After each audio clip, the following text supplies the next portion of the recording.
All right, guys, good morning. All right, so, man, ain't YouTube great?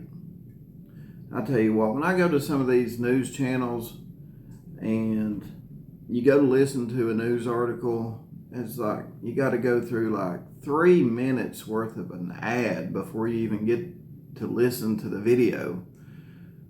That's why I like YouTube. So, all right, what I'm going to do here is I'm going to discuss a few comments that were left. I'm going to go over them.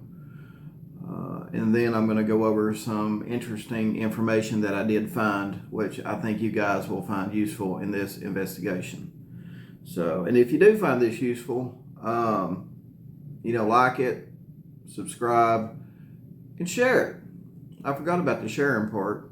I don't think anybody mentions that anymore. But so if you find this useful, definitely share it. Okay. So getting into, I just got like two comments that I want to go over here. The first one is, well, the FBI was already involved.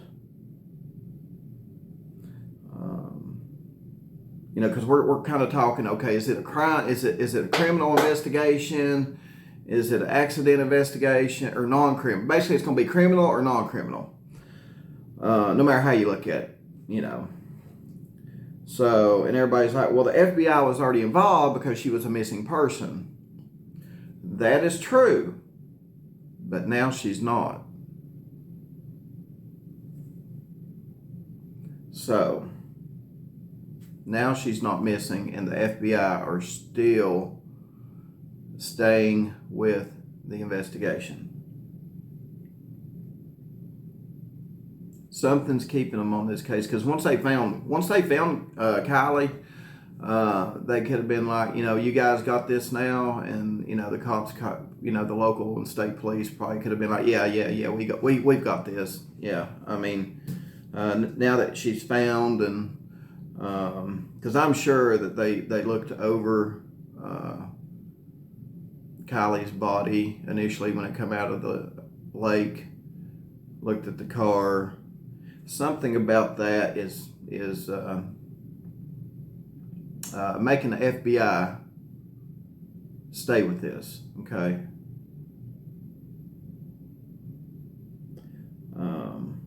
Now, people are also saying in comments that the reason the FBI are involved is because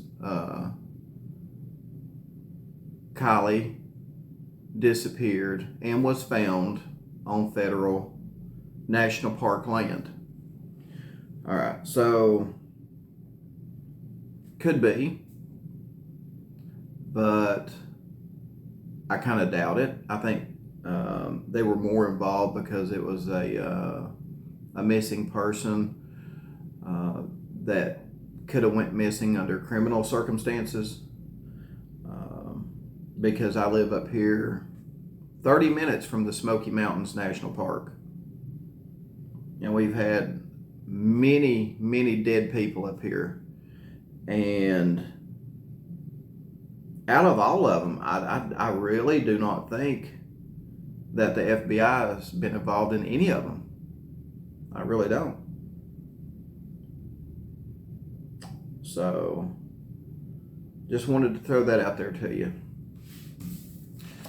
All right, now, after doing some research, guys, I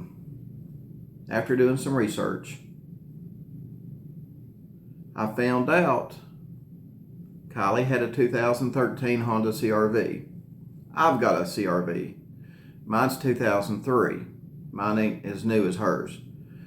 So, I want to go over what the investigation into the car could look like, okay? And again, if you guys find this beneficial, definitely share the video. I don't care if anybody out there uses it, so you got my permission to use this video if you want to. All right, so I found an article because I know this day and age, a lot of cars have what's called a black box or an event data recorder. So I got to looking. I was like, when did those start getting put into cars? You know what I mean? And I found out that it was 2013, which is the year Kylie's car is. So I will go ahead and read you this article, and that way you can better, because I mean, I understand it. I know all about this stuff, but for you guys that don't, you know, this video is for you, and it'll give you a better understanding in what they can look for, and I'll explain it as I read this article.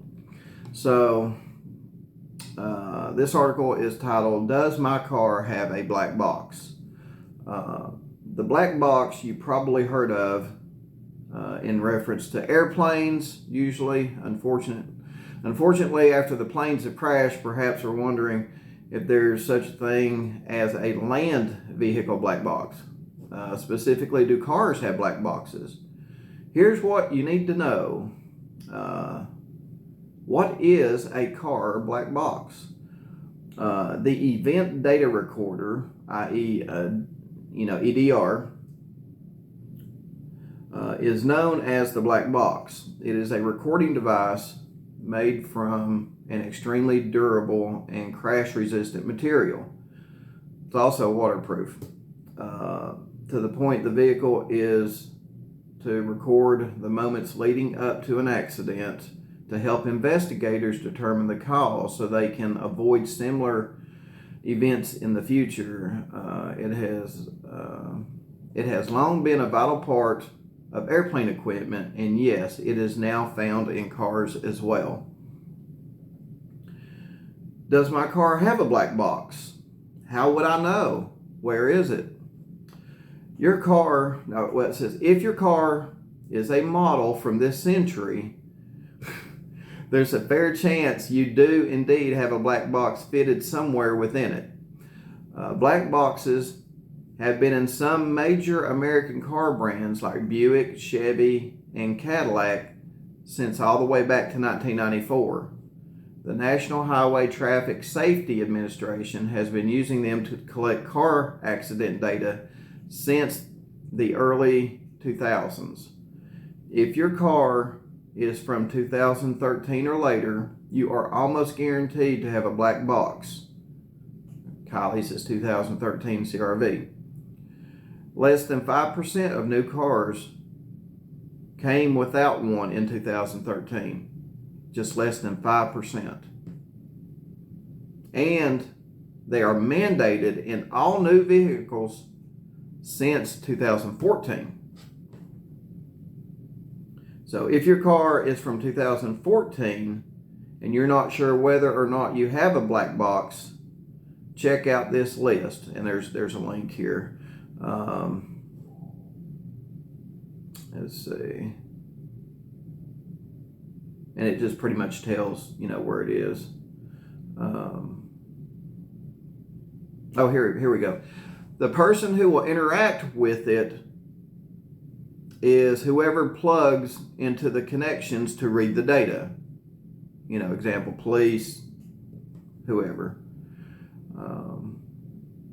And I guess you have to have special software to pull that data and analyze it. All right, what does the black box record? All right, so it says here, who is it that will be plugging into the vehicle's black box? That depends. The stated purpose of the black box in your car is to prevent future crashes, just like with airplanes. The black box depicts data such as how fast the car was going, the position of the throttle, brake application, airbag deployment, seatbelt use, steering angles, and a range of other factors as they were about 20 seconds before and during and 20 seconds after the crash. Collecting this information can help vehicle manufacturers know if the crash was caused by a preventable human error or mechanical failure with the car. All right, so it gets better. I like this section. It says, why does my car have a black box? Who has legal access to black box information? The issue with car owners struggle with this idea that others could use information in ways that's not necessary to benefit the owner. Basically, let's see. They're talking about privacy, basically, but I mean, it's just recording your car information. I don't know what people are, privacy on that.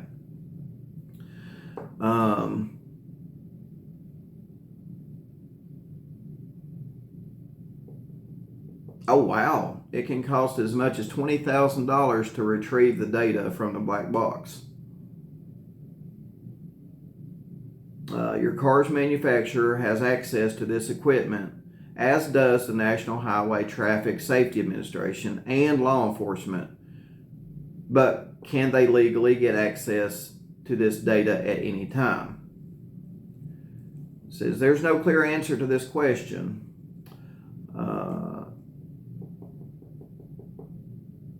Talk about a little bit of insurance. Talk about court orders. Oh, here we go. You cannot delete the recording, disable, or turn off the box. You could put a lock on the diagnostic port, but with a legal court order, law enforcement could force you to remove it.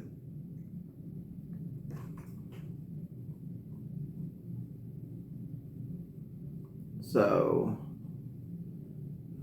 there you go. There's information on the black box. So we know here that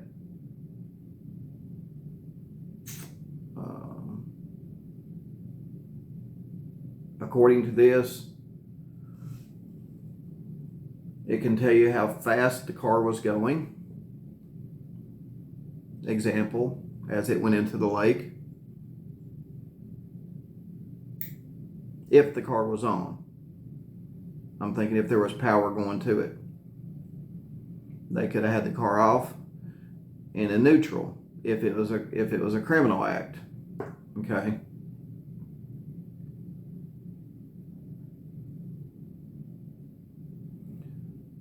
The position of the throttle, gas pedal.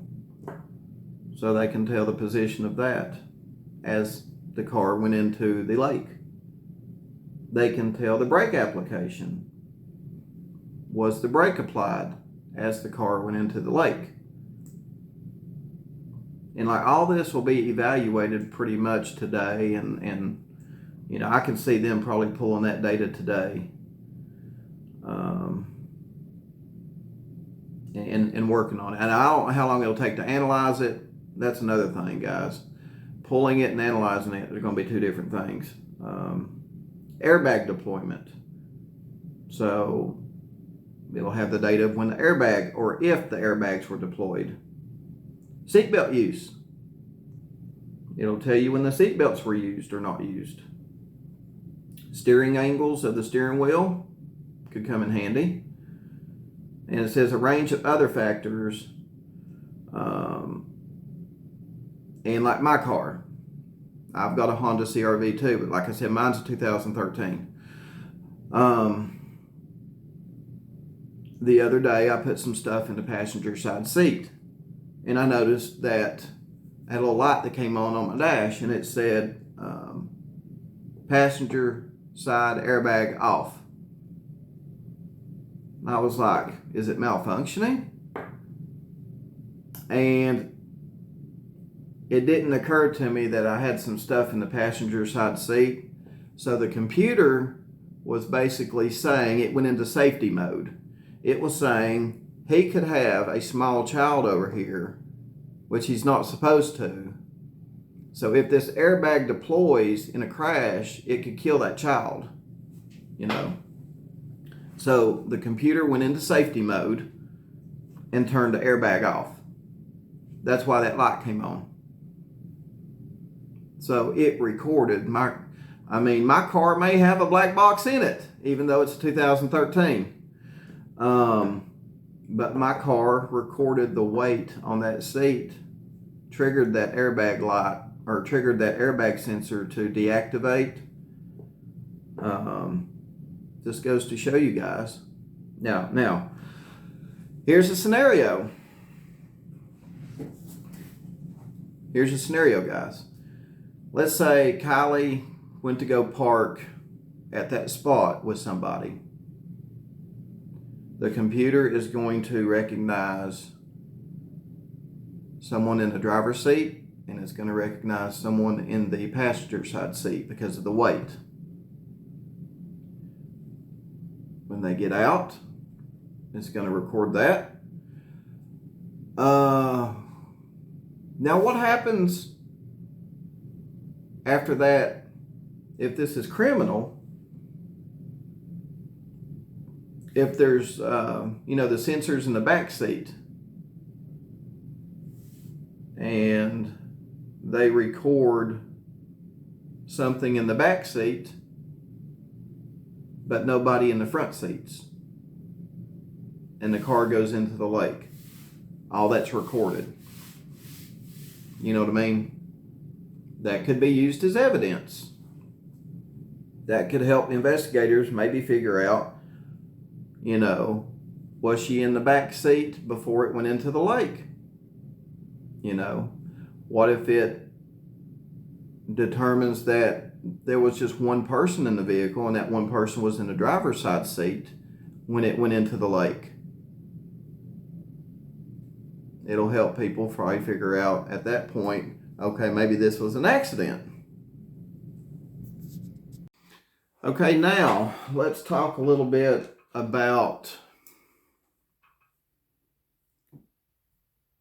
the damage to the mirror and damage to the door.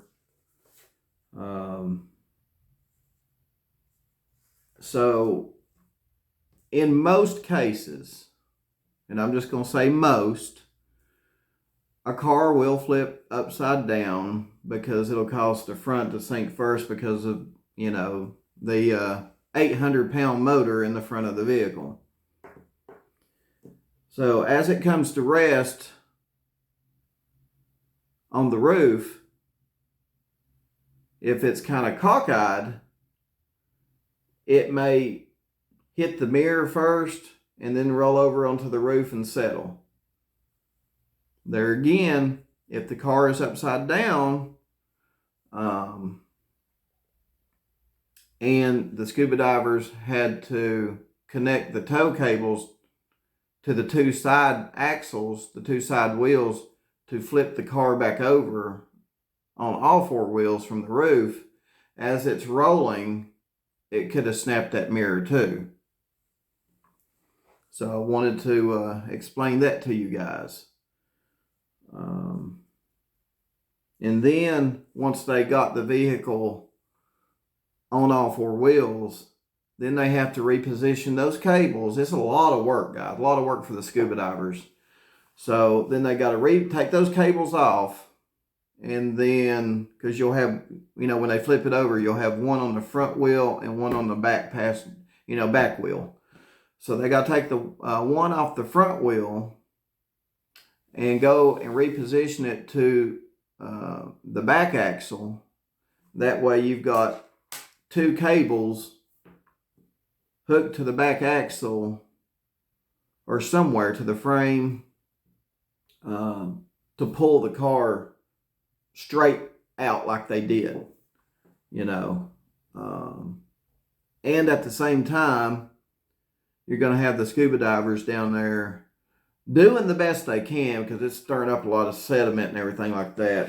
Probably doing the best they can to keep any evidence, anything like that, from floating out of that broken window that was broken.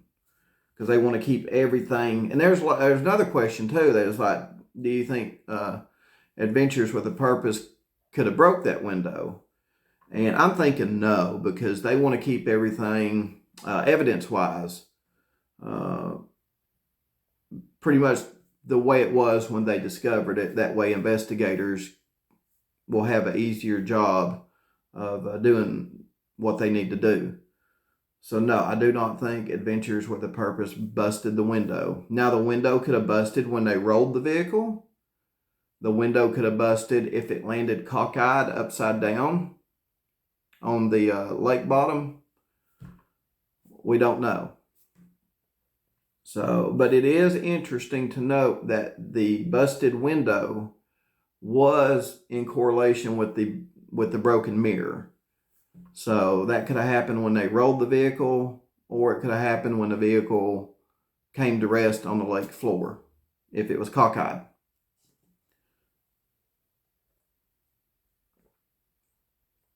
Okay, so immediately upon getting that vehicle out of the water, you're going to have investigators, coroner, everybody, right there immediately out of that car, taking pictures of the position of the gear shifter, brake pedal, gas pedal, position of Kiely. They're going to have a lot of pictures taken. That way they can examine that. And then from what I understand from the press conference yesterday, the vehicle was given to the FBI. So the FBI is in possession of that vehicle right now, which again,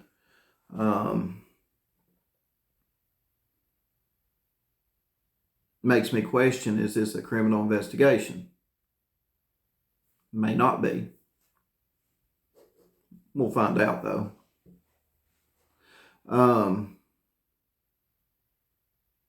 And during that news conference too, the FBI was present.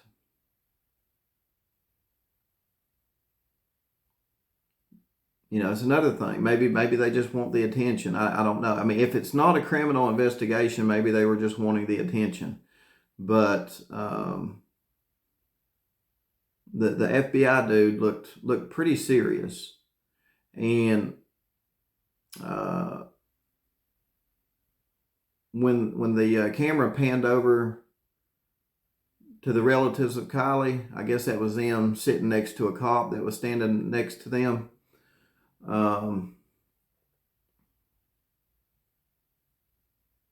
They look pretty pissed. I've seen that look before, guys. I've seen that look before, and they look pretty pissed. I've seen it in the Gannon Stout case when the mom of Gannon Stout got to basically look at Letitia Stout during her first court appearance. I'll never forget that look. So that's another thing that makes me wonder if there's more to this than meets the eye. You know what I mean? I mean, if they truly felt like this was just, Kiely accidentally running into the lake, would they need the parents at that news conference? Think about that. I don't think they would. I think they would just let them, hey, we're going to do a press conference. We pretty much know if it's an accident. You don't need to be there, okay? You guys can grieve, go be with family and grieve. Let the healing process begin. You do not need to be at this press conference.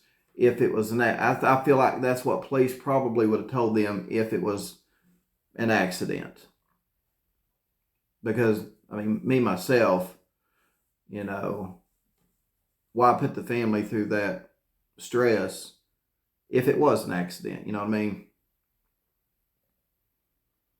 So, I mean, you had the family there looking pissed. You had an FBI agent there looking pissed. You had an officer standing next to the family, and I'm thinking probably in case, I'm just wondering, was that officer standing there for peaceful purposes, if you know what I mean? I wonder if any of Kiely's friends were at that press conference.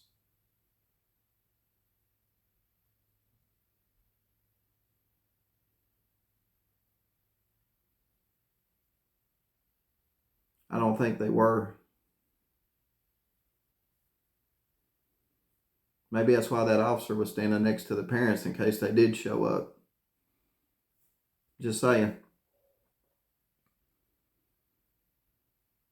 But I really don't think any of Kiely's friends have been her, the friends, you know what I mean? I don't think they've ever been at any of these press conferences. I would have been. Hell yeah, I'd have been there showing my support.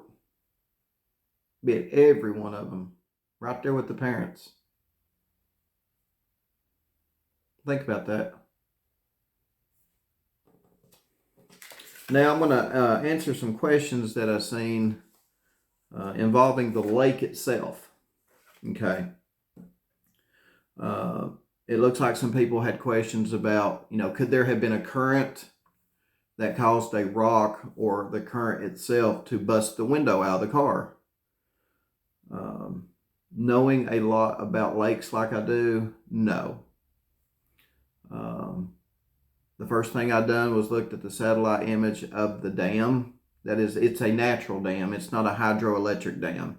It just looks like a natural dike style dam. And it's got a natural exit on the other side for the water to slowly escape, which is not going to create a real bad current on the other side of the dam, on the reservoir side.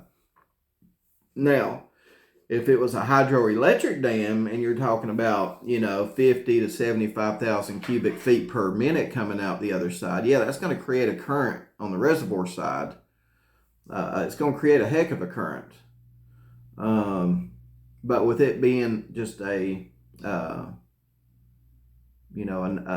earth dam with just a naturally flowing way on the other side for the water to drain to keep it from overflowing, I don't think there's going to be that much of a current in that lake to bust a window out of a car or to move a rock.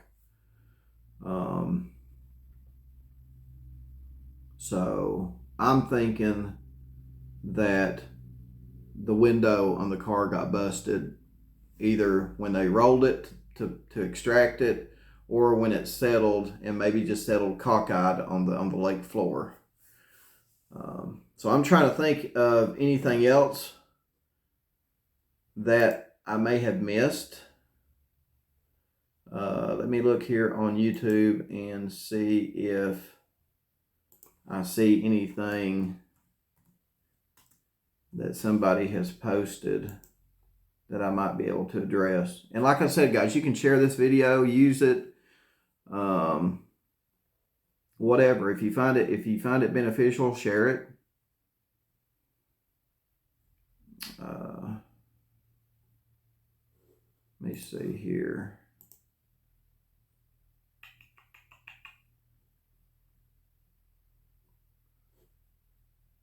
No, I don't see anything that I can address there. Let me check out some comments, some newly updated comments here.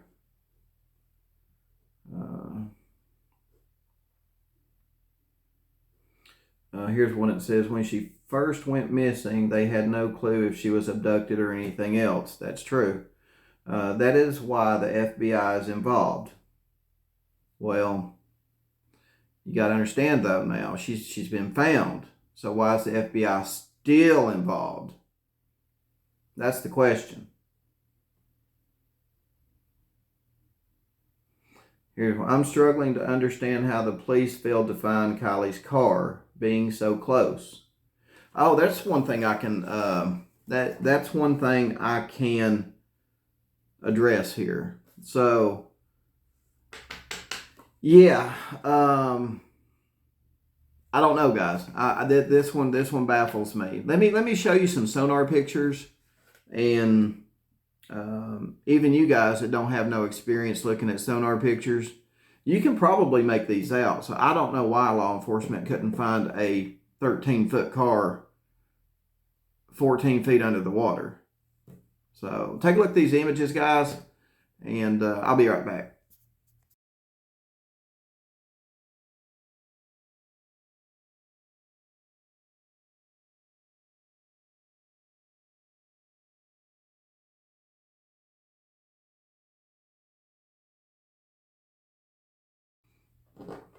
All right, guys. So what do you think about them images? Were you able to make out what they were? One was a car, one was a tire, one was a bicycle, and a couple corpses uh, beneath the water. I can make them out pretty good. So, I mean, I don't know. That like that officer said, they're just going to have to get with the guys that were looking at the sonar, operating them. I guess find out if they even knew how to operate them, knew what to look for. I mean, you don't even know if they know how to set them up. But anyway, they're really not that hard to use. They do have different settings on them, and the settings really just control the detail of the images you see. But I mean, even at like a low resolution, you're going to be able to make out pretty much what it is. So I mean, I don't know. They do have some questions that need to be answered. Law enforcement does, because I mean, if you're sitting on $50,000 worth of technology that could be used to find a missing loved one, and you don't know how to use it, then we got a problem. So anyway, guys, thanks for tuning in. Again, I hope you enjoyed this, and instead of having to go, to wherever and deal with 2 or 3 minutes worth of ads before you even get to watch the content. So that's why I like YouTube. I mean, we do have ads, but it's not unbearable, So anyway, let me know what you think about this in the comments below. If you think I missed anything, let me know. If you have any questions, let me know. And I'll see you on the next video.